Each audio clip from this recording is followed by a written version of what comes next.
Hi everyone. So here we have a sample portfolio that we made for you to get an idea of how a portfolio could be set up.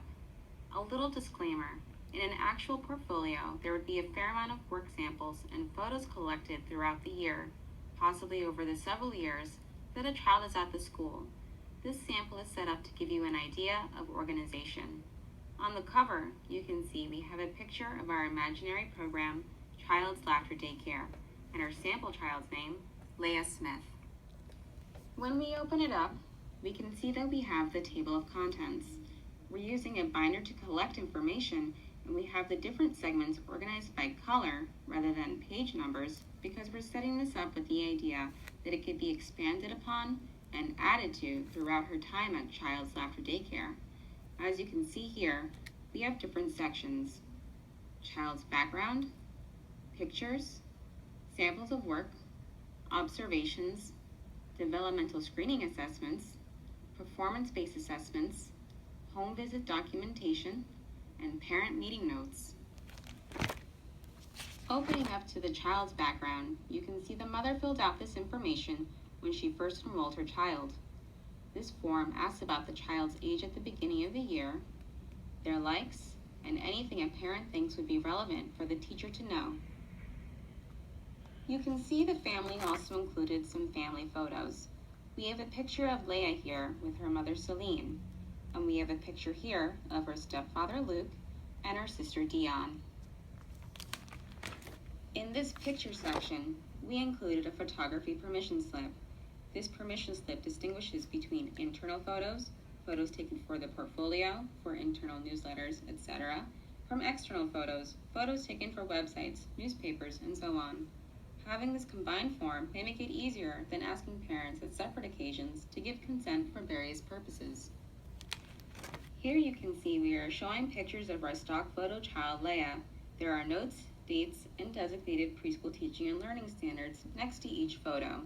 The notes give context of what the child is doing or why the photo was taken. For this photo, the teacher wrote 11-17-16, Preschool Teaching and Learning Standard 0.1.4. Children demonstrate self-confidence. Leah said, "Look, I have flour in my face from baking bread with you. Take a picture, please, so I can show Mommy I can bake." For this photo, the teacher wrote 4-7-17, Preschool Teaching and Learning Standard 5.2.4. Children observe and investigate matter and energy. Leah blows bubbles in class during our discussion of light versus heavy. For the child's sample of work, you can see the teacher wrote the exact quote of what the child said when she was drawing. This teacher also dated when the drawing was done. You may want to consider giving the same prompts periodically to collect how the child progresses in a way that you can directly compare how they've grown in their work. For example, asking them to do a self-portrait or asking them to write their name, you would be able to see directly their growth in fine motor skills. Typically, this section would be very full in a portfolio, but since this is a sample, and I can only draw so many pictures with my left hand, we'll move on to the next section. Observations. Here we have some written observations of Leah. Again, you can see they are dated, they have exact quotes, they are objective rather than subjective. The ones written here mark critical social emotional points in Leah's life.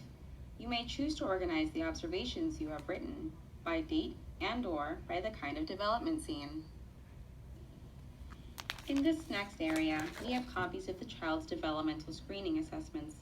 We use the Ages and Stages questionnaire as an example. Each time you do one, it would be collected here to mark the child's development. This is followed by the performance-based assessment results. For this example, we are using TS Gold. Different performance-based assessments have different ways of printing and distributing information to parents. You can see the development and learning report here that is used by TS Gold. On this page, we have the family conference form. This is what would be completed in the discussion of the portfolio when discussing the performance-based assessment. For information on distributing information for specific performance-based assessments, i.e. TS Gold or HighScope's Core Advantage, please see the registry and go to sponsor name PCA-NJ Kids to see all the trainings listed. In this portfolio, we've also collected information on other meetings with parents, including home visits. We have distinguished sample forms between a first home visit, where you could be learning about the child's background and relationship with their parents, from the following visit forms, where you could be discussing specific items of concern or sharing tips on how to help the child grow. To find out more about what could be discussed at a home visit and how to conduct them, you can find that information on the registry when you select course title and insert home visit into the search box. And in our last section, we have general parent meeting notes stored here. Now this is more of a formal portfolio, but we also wanted to show you that there are different ways of doing portfolios. Our coworker, Robin Happinen, has let us use her daughter Zariah's portfolio from 8 years ago. You can see that this was made out of shopping bags. The teacher wrote the month at the bottom and used a drawing that was created within the first few days of the school year as the cover photo. You can see that the teacher was very resourceful and creative in her use of the paper bag, including select pieces of work that Zariah did inside the bag for this month. On the back of each paper bag, the teacher pasted photos of Zariah. For the purpose of this webinar, we have covered the faces of all the children featured except for Zariah, as we have our mother's permission. You can see here that the teacher titled the photo based on developmental areas and wrote a note about what Zariah was doing. It says, linguistic intelligence and reading to her class, and lists the names of the children she is reading to. And you can see how her abilities to draw herself and write her name have changed over time.